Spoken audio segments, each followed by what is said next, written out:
কেমন হয় বলো তো গরম ভাতের সঙ্গে গরম সেদ্ধ, আর সেটা যদি হয় পছন্দের। আর দেখো শলা কচু সেদ্ধ দিয়েছিলাম আমি, বাড়ির শলা কচু, এটা কেনা না। মানে এত সুন্দর বলছে, তোমরা দেখেই মানে হয়তো বুঝতেছো। মানে গরম গরম সেদ্ধটা মাখিয়ে নিচ্ছি আমি। আর এই কচু সেদ্ধ কিন্তু ভীষণ ভালো লাগে।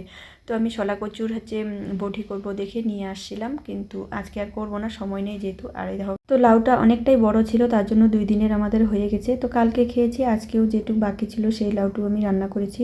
আর রণদীপের যে পরীক্ষা আছে, স্কুলে যাবে, তার জন্য দেখো ওদেরকে বেগুন ভাজা, আলু ভাজা আর ডাল সিদ্ধ। তো ডালটার মধ্যে ফোড়ন দিইনি, তোমরা কেউ আবার দেখে কিছু মনে করো না প্লিজ, কারণ এই ডালটা খেতে ওরা ভীষণ পছন্দ করে।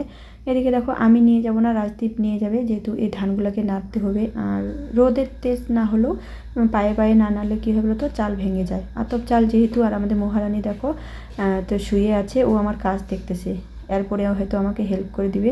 আর এই ধানগুলো না কয়েকদিন ধরে ঝাড়তে পারতেছি না, দেখি আজকেও মানে রোজ রোজ ভাবি যে ঝাড়বো, আর ঝাড়া হয় না। যেহেতু আছে হাতে কয়েকদিন সময় পুজোর, তো বেশি দিন নাই। আর এই দেখো রাজদীপ নিয়ে যাচ্ছে। আর এটা কিন্তু শুক্রবার বন্ধুরা, কারণ রণদীপের ড্রেস দেখে মনে পড়লো শুক্রবারের ব্লগ। আজকে ওর কম্পিউটার পরীক্ষা।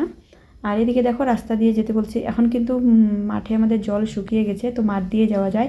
ও কী করেছে দেখো তো, মানে আমাদের বাড়ির উল্টা দিক থেকে যেটাতে দূর হয় সেদিক দিয়ে নিয়ে যাবে। তাই ওর বাবা ধাওয়া দিল, ওর বাবা পুজো দিচ্ছে, ফুল তুলছে, আবারও ঘুরে এসে ওরা রাস্তা দিয়ে চলে গেল। এদিকে দেখো মায়ের পুজো দিচ্ছে রাত্রির বাবা, পুরো ঘর পরিষ্কার করে নিয়েছে, ফুল তুলে তবে পুজো দিবে। তো আমিও খাওয়া দাওয়া করে নিয়েছি, রোদে মানে বসে বসে রোদ পোয়াছিলাম। আর এখন কিন্তু আর মা আর আমি দেখো জলপাই ডাল থেকে চিরতেছি। তার কারণ আমার দেওয়ার মানে ভাস্তাটা আসছে বিজয়, বন্ধুবান্ধবকে নিয়ে জলপাই বাড়াতে, জলপাইয়ের মাখা খাবে বলে। দেখো কতজন আসছে, সবাই মিলে জলপাই বাড়াচ্ছি। তো কী করছে বলো তো, দুজন মিলে গাছে উঠে, তো ব্যাগ দিয়েছিলাম, ব্যাগের মধ্যে তুলছে, মানে হাতের নাগালে যা ছিল। তারপর দেখো দূরের যে ডালগুলা, ওই সব ডাল থেকে কিন্তু জলপাই বাড়ানো মুশকিল। তার জন্য কিন্তু জলপাইগুলা মানে জলপাইয়ের ডাল সুদ্ধা ভেঙে নিয়েছে। তার জন্য সবাই মিলে হাতে হাতে জলপাইগুলা তুলতেছি। আর এত বড় বড় জলপাই না, মানে কি বলবো তোমাদের, মানে অনেক বড় বড় জলপাই হয়। আর আমাদের জলপাই গাছে কিন্তু একদমই পোকা নেই। তো আমিও সবাই মিলে নিয়ে নিল, ওরাও নিয়ে গেল, ওদের অনেক হয়েছে। তো সেটাই বলতেছি যে জেঠি অনেক হয়ে গেছে, এখান থেকে কিছু রাখো। তো আমিও বললাম যে না, আমার যেগুলো আমি রেখেছি তো সেগুলোও মানে সেগুলো হয়ে যাবে, আর কিছুটা জলপাই না আমি রেখে দিব। মানে চাটনি টমেটো দিয়ে যেহেতু চাটনি করা হয় মায়ের মানে পুজোর দিনে ভোগের, তো জলপাই দিলে না আরও বেশি টেস্ট মনে হবে।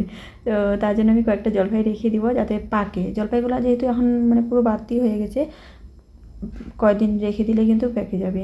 আর এই রণদীপ আর রাজদীপ দুজনে মিলে বায়না করতেছে, মা জলপাইয়ের আচার করো। তো আমার সময় হয়ে ওঠে না, তোমরা জানোই বাড়িতে পুজো থাকলে কতটা কাজ করতে হয়, কতটা মানে পরিষ্কার, মানে বাড়িতে যত যাবতীয় জিনিস আছে খুঁটিনাটি সব কিছু পরিষ্কার করতে হয়।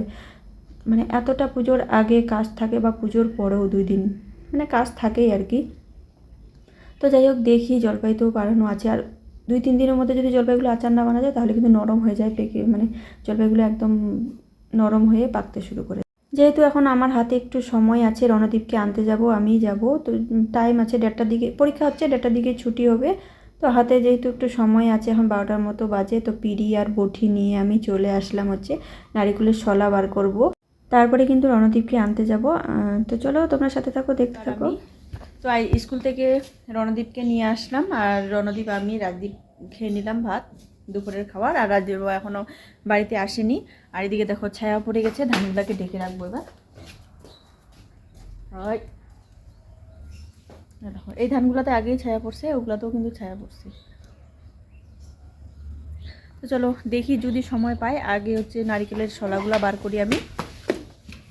নারিকেলের শলাগুলো বার করা হয়ে গেলে তখন অর্ধেক নারিকেলের শলা বার করে আমি রণদীপকে আনতে গেছিলাম, আর অর্ধেকগুলো হয়নি। তো এখন করব, ধানগুলোকে ঢাইকে ধুয়ে, নাহলে এখন পাখি আসবে, বিকাল হয়ে গেছে। তারপরে ধানগুলো মানে অর্ধেক শলা আমি বার করব। তো চলো তোমরা সাথে থাকো, দেখতে থাকো। যদি শলাগুলো বার করার পরে সময় থাকে তাহলে ওই ধানগুলা অর্ধেকগুলো ছাড়িয়ে রাখবো। তো জানি না কি, আমার মোবাইলে চার্জ নেই। বন্ধুরা আজ এই পর্যন্তই। কেমন লাগলো ভিডিওটা? ভালো লাগলে পাশে থাকবে সবাই। টাটা।